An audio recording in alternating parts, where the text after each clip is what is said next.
Žiarlivosť má rôzne podoby. Asi najrýchlejšie sa nám vybaví tá partnerská.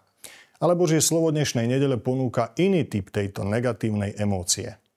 Eldad a Medad neboli s Mojžišom, keď Pán nadeľoval prorockého ducha.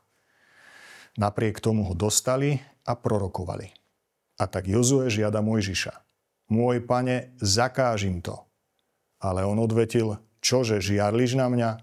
Kiež by všetok ľud prorokoval a kiež by im Pán dal svojho ducha. Podobnú situáciu zažil Ježiš so svojimi učeníkmi. Ján mu povedal, učiteľ, videli sme kohosi, ako v tvojom mene vyháňa zlých duchov. Bránili sme mu to, veď nechodí s nami.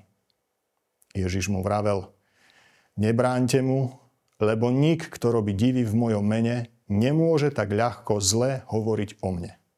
Veď kto nie je proti nám, je za nás. Všimnite si, že v obidvoch prípadoch ide o dobré správanie podľa Božích aj ľudských kritérií. Námietka Jozueho, ale aj Jána má rovnakú povahu. Nenamietajú proti konaniu samotnému, ale preto, že tí dotyční to nerobia priamo pod dozorom Mojžiša, respektíve Ježiša.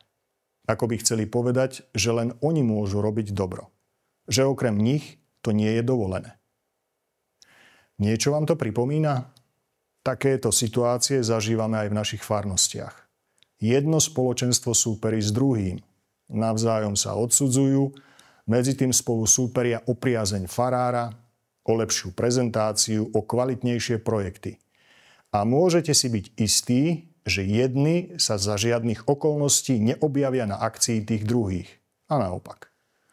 Niekedy to zájde až tak ďaleko, že jednotlivé spoločenstva vo farnosti chcú mať omše len pre svojich členov.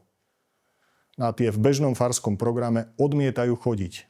Sú podľa nich málo duchovné, bez života, s nudnou hudbou a čo ja viem, čo ešte.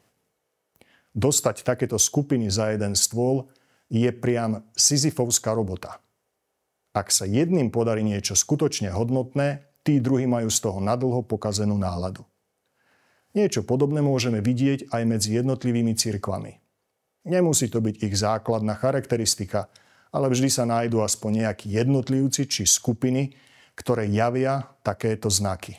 Pritom, keď niekto koná dobro, tak je to dobro. A treba sa z toho tešiť. Či je obrazne povedané náš, alebo nie, to nie je podstatné. Alebo si myslíte, že pohár vody presmedného má väčšiu hodnotu z mojej ruky, ako keď ho podá nejaký, povedzme, neznaboch?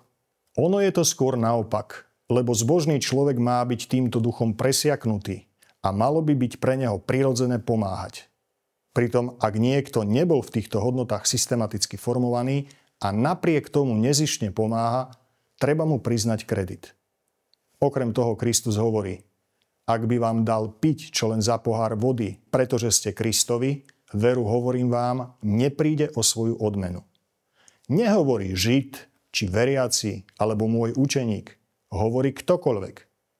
Ak sa dokážeme tešiť z dobra, ktoré konajú iní, ukazujeme tým svoju veľkorysosť a duchovnú výšku.